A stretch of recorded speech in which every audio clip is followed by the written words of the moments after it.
Good evening, good afternoon, good morning, wherever you're from, and welcome to the SCE LIVE Podcast. My name is Sam. It is an absolute privilege and pleasure to have you all tuning in, wherever you are around the world. Chris? Hi!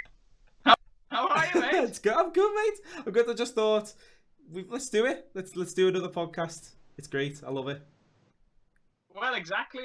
And what have you been up to today? I've been the zoo. Oh, well, it's your son. Yeah. It's your son's birthday coming up, so you've been in the zoo. What's it like? COVID friendly? Are we okay with everything? No, to be honest with you, it was great. Everything was real, laid out well. Everything was fab. So if everything can be done like that, business wise and attraction wise, we're gonna be fine. Brilliant. Because it was brilliant. Yeah. I've been taking emails for the business, so we've had a real contrast in days. Let's just put it that way. But let's get on to our special guest, because she really is a special guest, and you've known her for quite a while, haven't you, Chris? Well, yeah, we've obviously exchanged likes, Twitters over the years, and we've always followed each other's music, and it's finally a meeting point, which is great. I'm excited. Fantastic. Guys, I've actually forgotten to mention our social media. Please do go and follow us on Facebook, Instagram, and Twitter. It's so important that you do so. Please make sure that you follow us on Facebook, which is at SCE Live. On Twitter, we are at SCE Live Enter1. And on Instagram, we are at SCE Live. And you can see all of our fantastic artists, our fantastic solos, duos, tributes, cover bands, everything that you may need for your party coming up in the future. But, like Chris said, we've got a fantastic guest this evening. She was born in New York, but she's in LA at the moment. She's a singer-songwriter. And she is Whitney Tai. Ladies and gentlemen, Whitney Tai. Hey! Hey!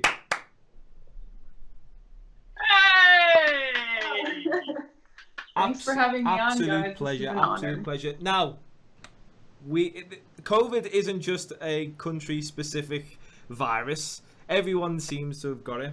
What's it like in LA at the moment? What's new? What's changed over the last 3 months during COVID?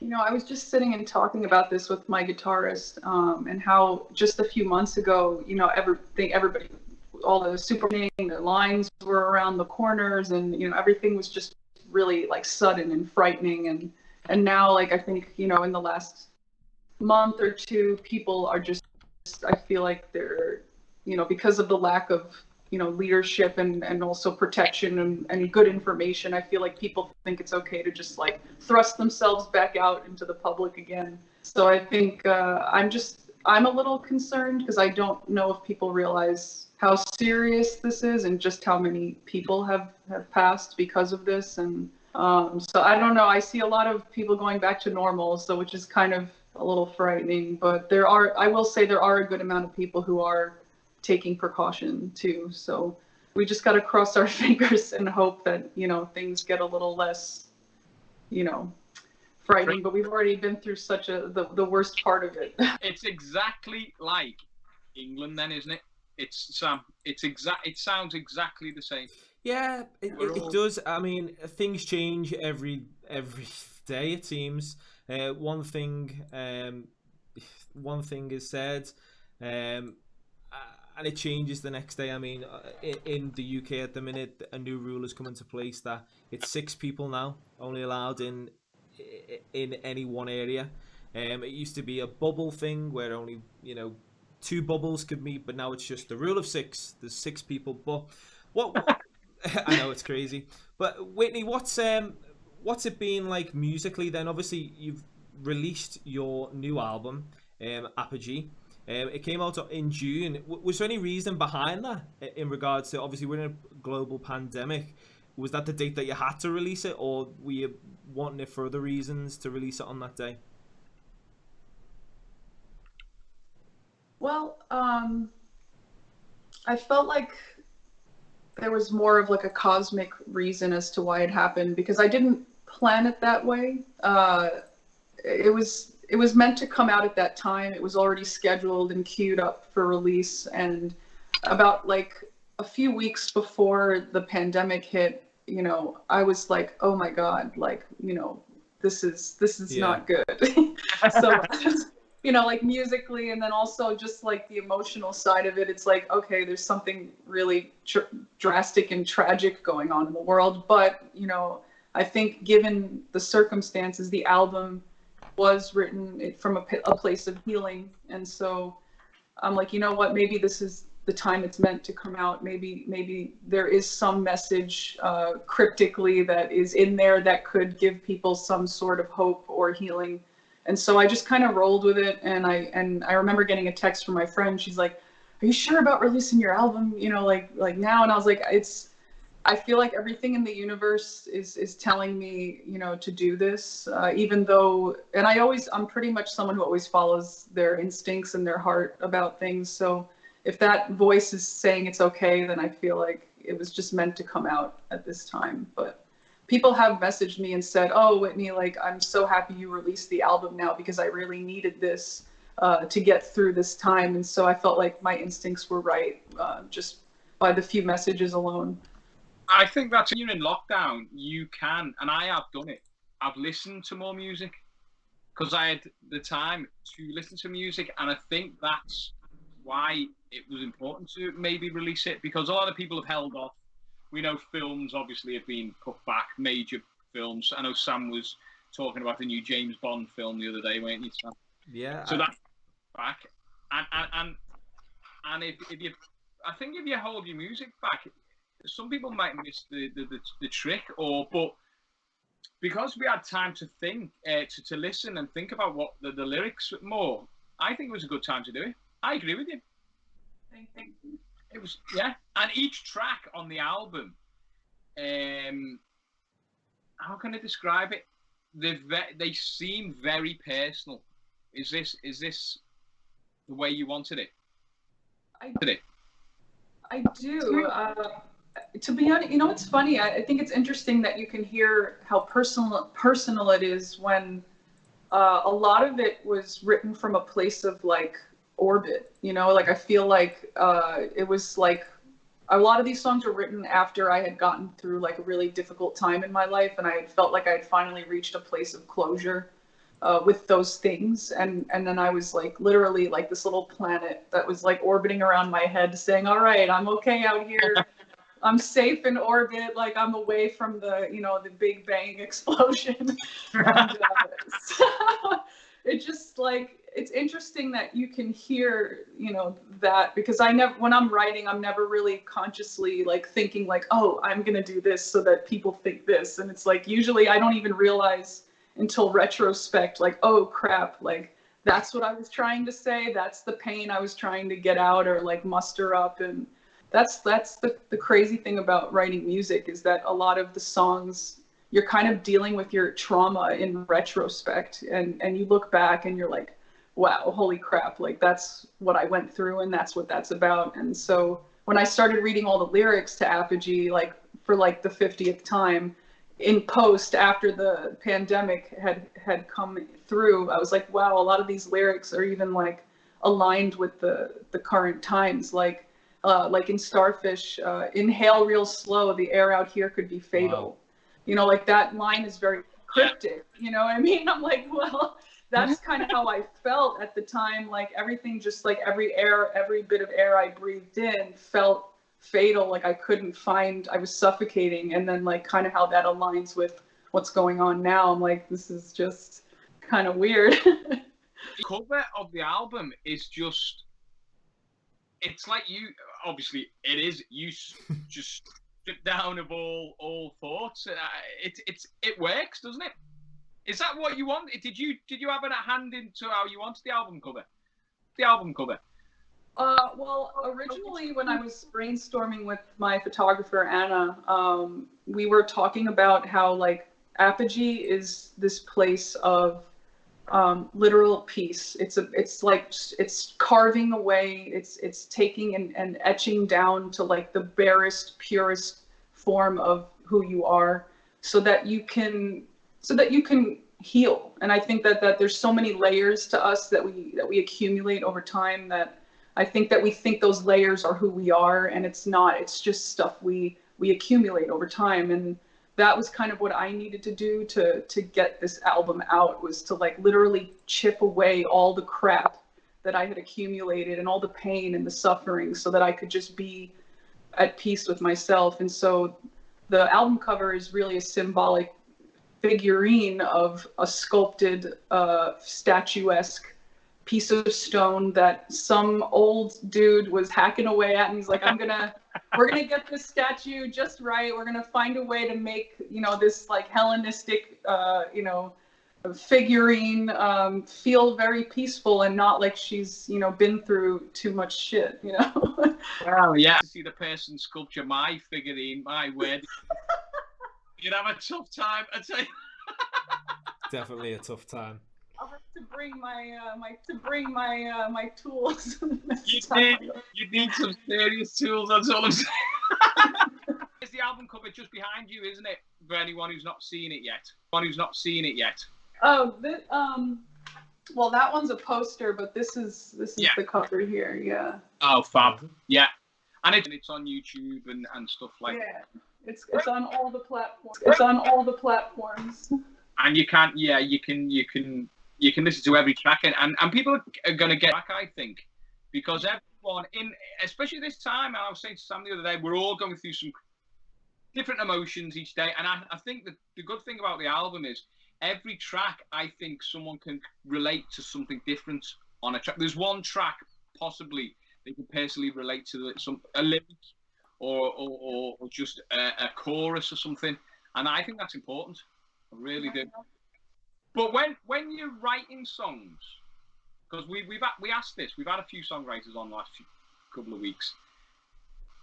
Do you have an idea of lyrics first, or do you have a tune, or do you have a melody or a hook or anything, or do you have a lyrical idea first? How does your process work? I actually have a very organic process into how I write, and it's a lot of it is induced by melody. Melody usually guides me to write lyrics. So if I come up with a melody, usually the melody tells me what it wants, and so I just listen. I'm just its faithful servant most of the time. But I don't know. I've always written that way. I feel very inspired by sound, or just sounds in nature. Any sort of sound, I can almost see and imagine the colors, the textures, the feelings, and so that's me what I need to talk about, and that's where I kind of that spark begins. And it's different because I write a lot of poetry, and not necessarily all the poetry I write becomes a song. But when it comes to the process of writing songs, I find that I draw the most energy from my melodies. If I come up with a melody, I'll just instantly kind of like, oh, okay, that sound reminds me of the moon. So like I'm gonna talk about this, and it just kind of naturally flows. And I really like working in that way, because then I'm not fighting anything. I'm just going with the current. Yeah, because I obviously came across you when you released To Be Loved. Oh, yes.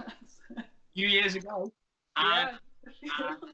and the difference in your style, your look, obviously your image, it's just completely transformed your career, I think. Yeah, I mean, when I released To Be Loved, I was still working as an architectural designer in the city. I wasn't planning on. Actually, I had no idea that I could do music as a full-time career, because I had just gotten out of college and I was studying for a completely different career, and I didn't have any support in my life at that time, like people pushing me and saying, you know, you should do music. Whereas like there was like a ton of people I grew up with saying, Whitney, you know, music is your thing. You need to do this. And maybe I was too scared, or I didn't know how, but I met some people when I was working in Manhattan who really pushed me and said, this is where you need to go, what you need to do. This is who you are. And I listened, and my life just changed completely. And it's the best decision I ever made, because I was very unhappy at that time. I was really miserable at work, and you know, yeah, To Be Loved it was kind of like my eyes opening and realizing, holy crap, like this can be a possibility for me, you know, because writing is very personal and singing is very personal for me. And did you, because it is, but did you write that song, or was it written? Yeah. Oh wow! And then obviously, so I didn't know you had a different career. So you were always exploring your musical skills. Now that's quite cool. But I did music when I was younger. I took piano lessons and I took voice lessons, and I went to this school that was in a local town to get private instruction from a woman that I was studying with, and I really enjoyed it. And then I went, because I had really gone through so much stuff at that time, like I needed an outlet for a lot of the things I was going through, and the arts seemed to be a really good therapeutic outlet for me. I'm artistic in many different ways, and I have to do all of it in order to feel like myself. So I went and studied fine arts, and it was the best. Another thing that, like, if I hadn't studied fine arts and if I hadn't worked at some of the companies I had worked at, I would have never met the people that I needed to meet in order to be sitting here talking to you right now. So I feel like everything happened the way it was meant to, and I met those people. That's all I can say. I owe a lot to the people who have been sent into my life. Well, yeah, because when you met us was the kind of it was an EP after it. I think that's where you found your audience, especially because I remember listening to it, and Gravity was a very good song. But I think the track With Me, I think that was your turning for me as someone, an artist. But the track With Me was the start of you finding a sound that you liked. Yeah. You came away. You're right. That's a good point. That is definitely a track that kind of characteristically is like, you know, Tim is, when I started working with Tim, my producer, we wrote Apogee together as well. Tim is really, really good at honing in on an artist to find out like what their thing is, and I think he nailed it. I think he started to figure out what my voice and my style of writing translated really well into, and that sound was just born. And I think that after we finished that album, we really just wanted to go further and explore, you know, how deep we can go down that rabbit hole to keep finessing that sound that we're crafting. Yeah, because it's quite. I wouldn't even know how to describe the sound you've got, because there's no. I can't. There's probably loads of bands over it in this country, in England, that have, but it's a big mixture of a lot of styles, isn't it? It's. Yeah. I thought it was quite at first psychedelic, but I don't know if I'm getting that right. I'm heavily influenced by like psychedelic rock, so that's definitely an accurate thing you're picking up on. So. Yeah, it's hard because it's really unique, as you say, and we were talking about. Sam was talking about it before as well, where Sam was saying normally, like, if you see an artist then they release an album, it's pure ballad or it's pure pop. Your album's got a bit of everything. This, especially the new one, it's got a bit of ballad, it's got a bit of a dance, it's got a bit of a psychedelic. There's loads going on, which is, it proves that the. But I think With Me is the track, looking outside in, that you got an identity. Yeah.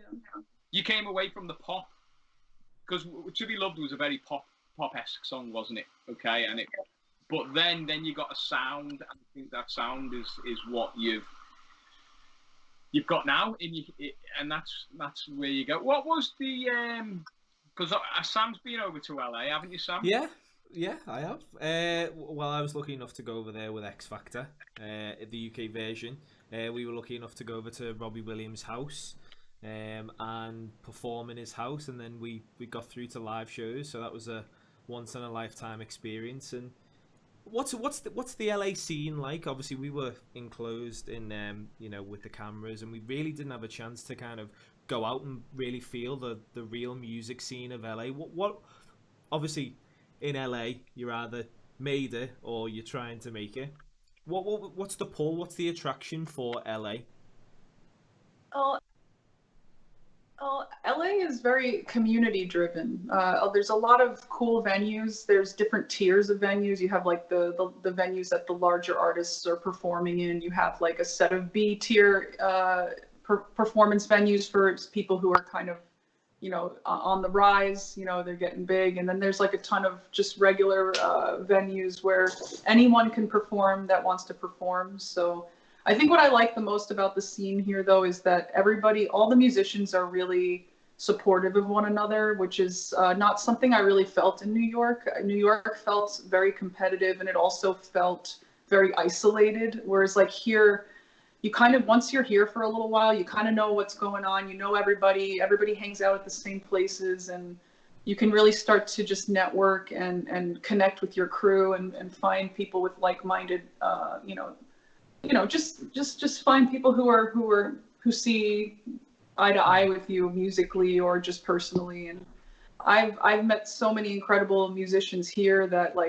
who I've collaborated with, I've played shows with, and artists do that a lot here in LA. We put shows together. We'll all contact each other, and we'll put a big production together, and we'll contact the venue or the promoter, and we put our own shows. They actually prefer that here because nobody wants to do any work. So artists are forced to do all the work ourselves. Sam, we're going to LA. We've got Texas. We're going to Dallas to see Danny Gomez. I know he's actually watching. He was watching the beginning of this podcast. So hello, Danny.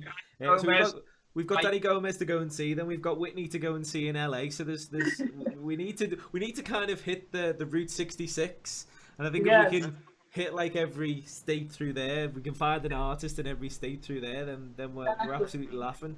But I want to go back to the point that you made about the album cover. It's quite Bond-esque. Obviously the gold finger, it's quite reminiscent of that. One of the songs on the album, Surrender, really that song could be on a Bond film. And I was just thinking, in the grand scheme of things, each song seems very, I don't want to say movie driven, but kind of, it's like my mind was transported to a different kind of film, or I related to a different film with each song. I mean, some of the notes that I've got, I felt like I was, obviously the Starfish was really futuristic, like Stranger Things. I was getting vibes of obviously the synth pop. Surrender, I was transported to the opening scene of James Bond.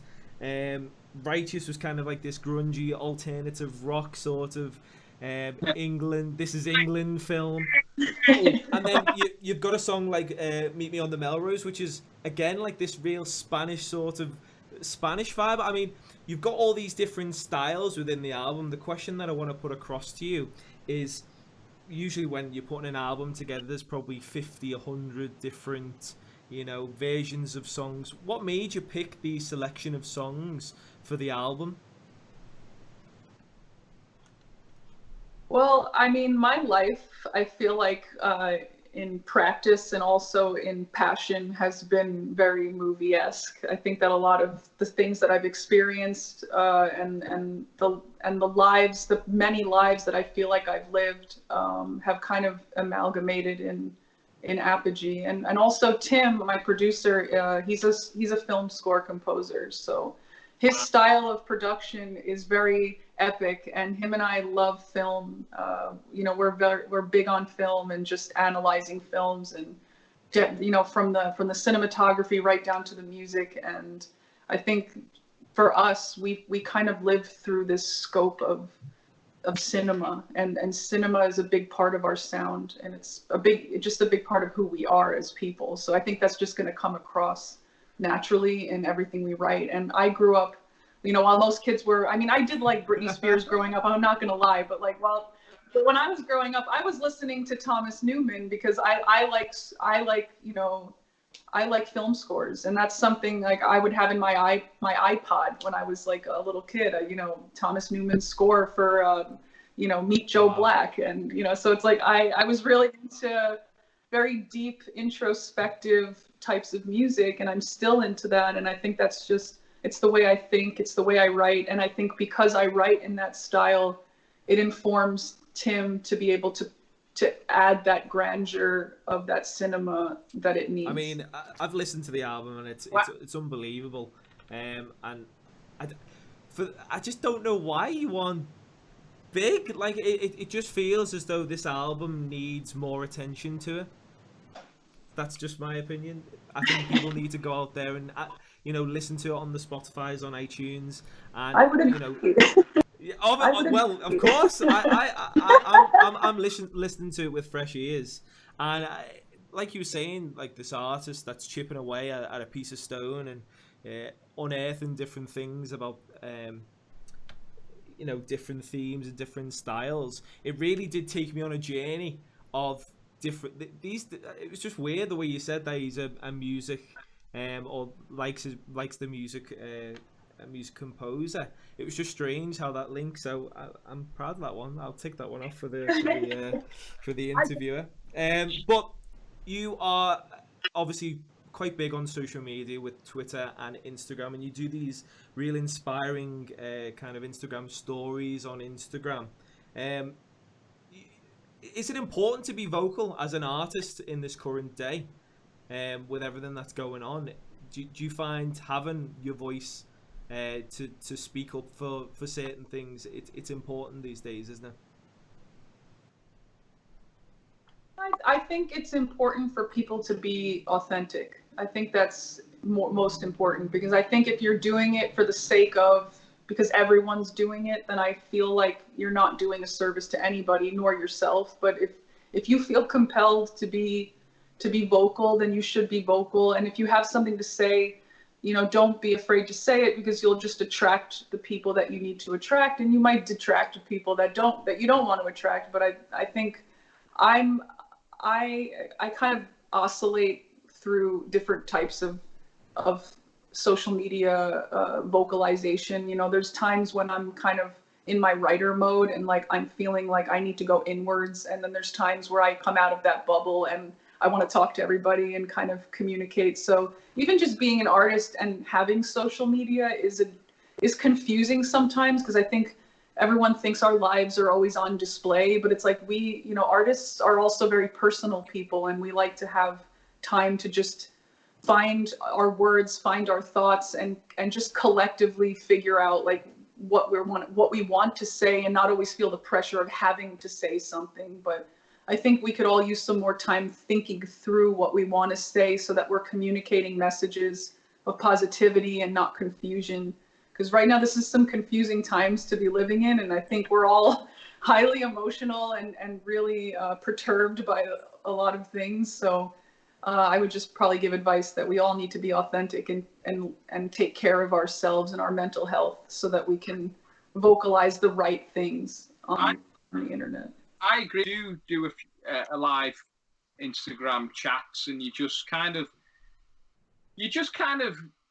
say what you feel. And I think as an artist, that is so vital, to just purely say what you think and not care what people think. You just say what you think. And as an artist, I 100% agree with you, because there's always going to be people who agree with you. There's going to be people who disagree with you. Yeah, but as an artist, we've got to have Sam and I, we've got such a thick skin to people, because you're putting yourself out there, aren't you? And there's no sort of filter to it. You are out there as an artist, and it's a big thing to do, to speak on live on a camera. When we first started this, obviously Sam and I were like, well, let's try one, see how we think. Sam does all the technical side. We've got a bit more pressure than me, but as artists, you just got to put yourself out there and talk and let people, especially in your lyrics. And that, I think, is why artists and musicians, sometimes people get them, sometimes people do get them, as because they can't relate to them. And if you just put yourself out there like you do, because I've seen them, you get more respect, I think, from your fans. Yeah. Honestly, I do. I agree with you. But you put yourself out there, and that's what we need. But we need you to put yourself out there in England and get on the shelf. Forward to that. But no, I was saying to what you were saying before. You had a sort of eclectic taste in things. I've seen Britney Spears live, Sam. I don't know if you know this. You come up with these strange things, like you've seen. What? I just don't. I just what? I've How? seen Britney When? Spears. What? When? When I was a backing dancer for it. Oh, here you go.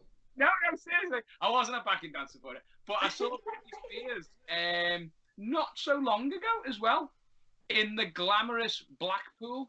Oh, okay. Oh, actually, I do Okay. actually remember the news saying that she was going to be performing in Blackpool, and a few, eyebrows were raised why Blackpool was picked. But I think it's because of it being so, grand. I think where was it? The Opera House.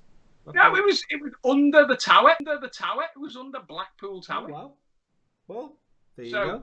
It was a great show. I'm not gonna lie. She didn't sing much, No. but she danced a lot. Well, that's the thing with artists. You've got to. I think you've got to embrace all music. You've got to embrace all. And when Sam and I do our cover gigs, there's certain songs that we play and we don't like, and there's certain songs we play and we do like. Obviously, there's certain songs. Is there songs that you, Whitney, you've wrote and you think, oh God, I'm not playing that one again, please. But the crowd like them, so you have to play them. Do you get that? I have to tell you, I get like that with every song.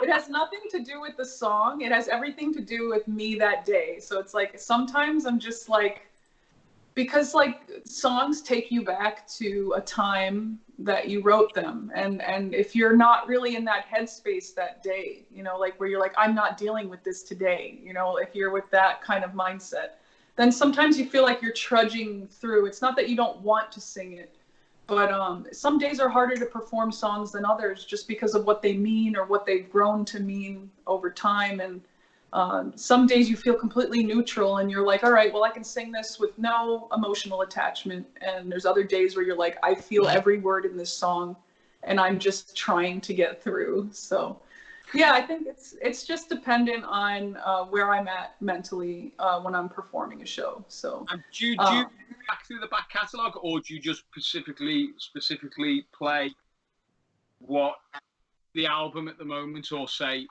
you think, do you know what, I love that song from that album, I'm going to throw it in? I do everything. I mix all my tracks. Like I'll take stuff from my old catalogs that haven't even been recorded yet, stuff that's brand new, because I like to just see how people respond to something I'm currently feeling, and sharing that connection with the audience. So like it'll be a mix up of current, past tracks and unreleased tracks, and later some other unreleased tracks, because I'm in a new rock band with my guitarist. We started another project last year. Okay. So we've been doing some of those songs as well. Right, so you've got a full band. It's your band that play with you every gig, and well, when we can gig, obviously. Yeah. We'll get there eventually. But how does it feel being in a band situation? Because obviously you were a solo singer, and now you're in a band. Well, I think the intention was always to have a band. I think I never really saw myself like a solo singer. I've always wanted to have a full band, and it's really just because the music just kind of lends itself to a larger, like, again, cinematic experience where like you want everybody to feel all the instruments, and there's that synergy on stage of, energy exchange. And I feel like when I go on stage, I feel like I change personality. Like sitting here with you, I feel like I can be like a very calm, kind of Zen person, but when I get on that stage, like my personality changes and I go into this other headspace. And so I need people up there to like feed off that energy with me. And it gets everybody going. And that's really what I mean, when I was in New York, I had started a band there and I had put together a few close friends of mine and we ended up doing some shows there. And that's when I really started to like realize, you know, what it was like to be on the scene and performing with other people and not just solo by myself. And that really set a fire, a light in me to like, you know, to get out to LA and like, you know, rebuild and restructure and figure out where I want to take this thing. Sam, I'm going to ask Sam a question now. This is quick because you just said about being in a band and I've never asked him this before. Sam, what is it like being on stage with a band, or is it with tracks? Do you like being on with a band? Well, I've always said, and I've always put it on record, that live music is the best music. So that's your answer. I love being with a band. You get a different vibe off live music than you do off track. Not saying that you can't have a good time with track music, but I think with a live band, you feel that energy. You know, when you hear, you know, a kick drum or a snare hit, you feel it in your, you know, you feel it in your sternum, you feel it in your body, and you know when it's live music. There's no debate. I know what your answer is as well, Chris. What about a good bass line, Sam? Do you get a feel? You see, Whitney. For context, every week Chris likes to bring up the fact that he can't play the bass solo to Sweet Caroline. Whitney, we're not even going to go there. We're not. I've had so many issues with Sweet Caroline. Do you know the song Sweet Caroline? Neil Diamond. Is it Neil Diamond? Yeah, Neil Diamond, Sweet Caroline. Yeah. Every time we play that song, something happens to me live, and that could be what could it be? Someone throws something at you. That could be the best one. Is a 7-year-old child got on the stage next to me. Oh my god! But we mentioned this on one of the other podcasts. Didn't she have an inflatable guitar and microphone and sombreros and everything? And it was just crazy. But I'll always remember, because I like to say, Chris, you're kind of like the in charge. You know, you're the one that tells everyone where to go, what to do, make sure we're on time. And I do remember one time when one of our band members, I won't mention who, wasn't up to speed, let's just say. And I'll probably leave the expletives out as well that you were saying at the same time. But Whitney, what has there been a point where, you know, you've been performing and, you know, something's happened and you know it's thrown you for the rest of the show and you've come off the stage and you just go, that was just awful? Dear. Oh dear. I've never had anything like, you know, no one's ever gotten up on the stage or like nothing's ever really like, actually, you know what? There was one show I did on Sunset Boulevard where this drunk dude just like, he like stepped up on the platform and he was like kind of like dancing a bit, and like I just like kind of smiled at him and I was like, if I aggravate this guy, like he might just start getting raunchy. So like let me just like, so I started smiling and laughing with him, and then someone came up and like just gently guided him like off of the stage. But like I felt like I had a good handle on it. Like I was like, all right, well, he doesn't look violent. He's not trying to cause any problems. He's just a little off his rocker a bit. But I like about that story, when our carnage happens, it's in some little club or something like that. I on Sunset Boulevard, you know. Yeah, it was funny, and like people were like, oh, it was funny, and like people were like, oh, if I were you, I would have been like so nervous from performing up here. Like he'd have to like literally be coming at me with like a knife or something for me to like freak out. We used No, we used to play this, and there used to be this guy who always used to dance, and he used to come on stage and go, come on, and we'd be all like, oh. And at the end of the songs, he'd go, that was great. It's crazy. It's really crazy, the amount of gigs that we've done and things. It just doesn't surprise me, the things that do happen. Yeah, you've got to be set up. You've got to be set up. Oh, sorry. Come on, Whitney. No, I find that we get more technical difficulties seem to be the thing that throws you more than a crowd member, because that stuff, like, whether, your in-ears aren't working properly or a cable gets unhooked somewhere and then nobody can figure out what the problem is and everybody's looking at each other like, what do we do? So that can be frustrating sometimes, but I feel like every musician on earth has experienced that like 10 times over. So we technical issues, will we say?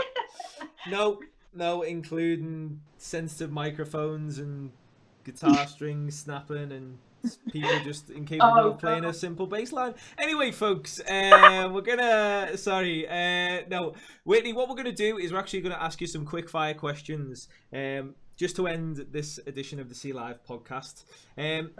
You've traveled essentially across the USA, some of the places you've visited and stayed in, New York, LA, so we want to know some home loves of yourself. So what sort of comfort food are you interested in? What sort of food do you associate it being a home? Oh gosh. Well, I feel like I've seen more of Europe than I have of the US. But I'd have to say I really like European food. I'm not really big on American like fast food. I'm not really a fan of that. I'm a very healthy eater, so like I like knowing where my food comes from, and I like the process of cooking. And if I had to say, my comfort food would be I know this is kind of predictory, but Thai food.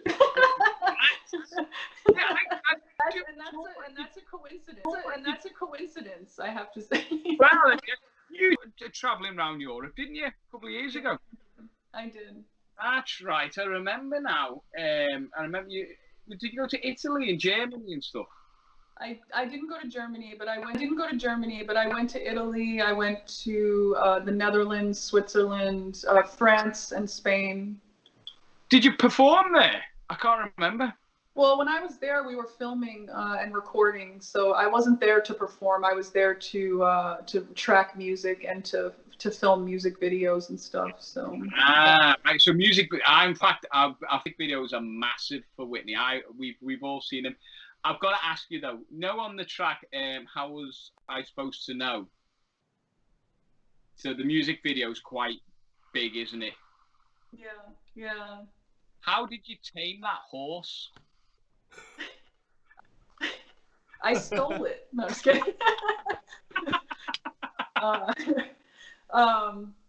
So that horse is a friend of mine's horse. She trains horses for a living. So she's an incredible horse trainer. But I have to tell you, I was so frightened because horses to me are they're just such exotic and majestic creatures, and like even though they're so big, it's like there's like this level of unpredictability to horses. You don't really know, like being that close to one and trusting it.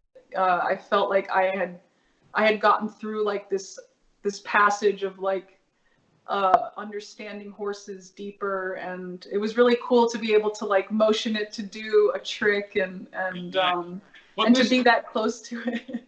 There's horses. That horse was huge. Have you seen it? It is a big horse, yeah. But that's a good video because you're on the beach. It looks like you're in a desert. There's a horse. Yeah. So music videos are huge for you in what you've been in. And the one that I thought was just brilliant, and I don't know if this is when you first went to LA, was The Truth Be Told. Oh, that was I was actually in New York. I was actually in New York City. Yeah. Wow. Okay. Yeah, that was filmed right down in Manhattan, and also in the tunnel between New Jersey and New York. So we were all over the place filming for that one, but that was a fun video. That is a good music video, and it's nearly 130,000 views. That video from it's a massive video. And how did they get? Oh, you can let. I don't know if you can let the secret out. How did you mine to that? Did you have the track on in the car? Actually, I did. We did. We had GoPros attached to the entire vehicle, filming everything. So, and then this is like, I don't think I talked about this before, but that car that passes me in the tunnel, he was trying to race me. He thought that I was trying to race, and I was like, no, we're trying to film a video. And so like he's like trying to like start a race, and I'm like, no, dude, like this. But it was kind of like perfect timing that he like passed by, because like it was just like a really cool shot. And so we're like, we got to keep this in there. It's like really awesome. So it's a really cool video. Back to our questions, Sam? Yep, back to our questions. So we know what comfort food you're into. The Thai food, which I like a Singapore vermicelli. I'm not gonna lie, Chris, you like a Singapore vermicelli, don't you? We all like Thai food. Thai green curry for me, if I'm honest. Ooh, yes, curry. Yeah. So Yeah, love it. What... So you've been to all these locations, Chris. Location, your favorite location? My favorite location. My favorite. Anywhere in the world that you've been to, or toured at, or holidayed at? I think my favorite place right now would have to be Galicia. I really liked that part of Spain. I thought there was something really romantic and moody and deep about that area that I just can't seem to get out of my mind after I went there. Is it Liverpool? Of course. Yes.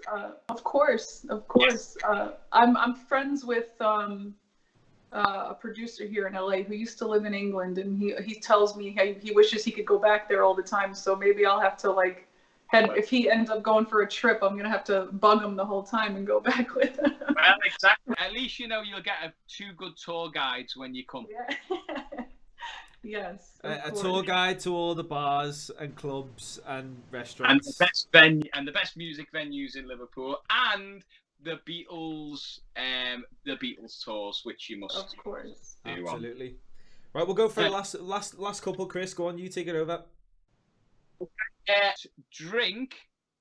Now, I was saying I don't know if she likes alcoholic drinks. So if you do, what's your favorite alcoholic drink? Okay. Can I do both? Okay. Can I do both? My non-alcoholic and absolutely. Alcoholic? Okay. So I would say for non-alcoholic, I love coffee. I'm just a huge coffee drinker. So and then for alcoholic, I would have to say I like old fashions a lot. I like bourbon or whiskey, so that's kind of my poison. Pretty good. Sam, have you got one? Sort of musically wise, other than you listen to yourself, but what sort of music are you listening to at the moment? Who's your favorite artist at the minute?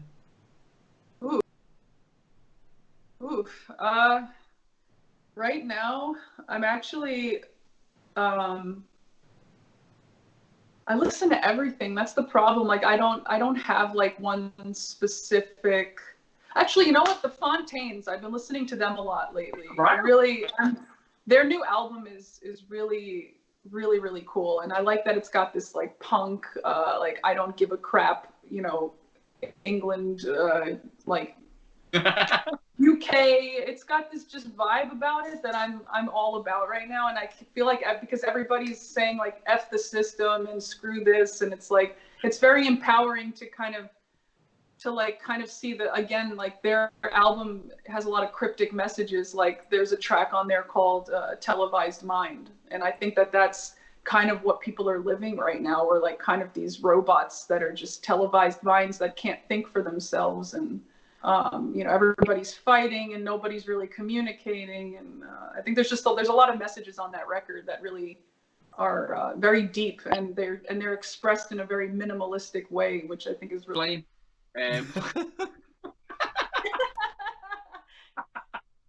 Okay, and my final question is favorite podcast. Hey! And on that bombshell, ladies and gentlemen, that has been the SCE Live Podcast. Thank you so much to Whitney Tai, ladies and gentlemen. Round of applause for Whitney Tai. Thank you so much for taking the time to speak to us. Again, for anyone that wants to listen to Whitney Tai, it's available on Spotify, iTunes. It's online as well. You can go to your website as well, Whitney. You can grab the CD version as well from your website as well. If you want to plug that now, you can do that now. Yes, so we're selling CDs and posters signed. So you can go to whitneytaimusic.com and you'll get some CDs from us personally. And we can't wait for you to get yourself one. They're really fun. I was going to go to vinyl, but I think I'm going to do that later on in the year. So there'll possibly be some limited edition vinyls coming. We'll get signed, Sam. I think so. I think vinyl's the way forward now. It's just a pure sound. Signed vinyl. Let's wait for the signed vinyl. I told you that's what we should wait for, didn't I? Absolutely. Yeah, that worked. Lots of cool merch items and vinyls to be coming. So. Oh yes, that's absolutely. Where we're. And where's the best place to follow you to hear about the latest projects that you've got coming up? It's probably Instagram and Twitter.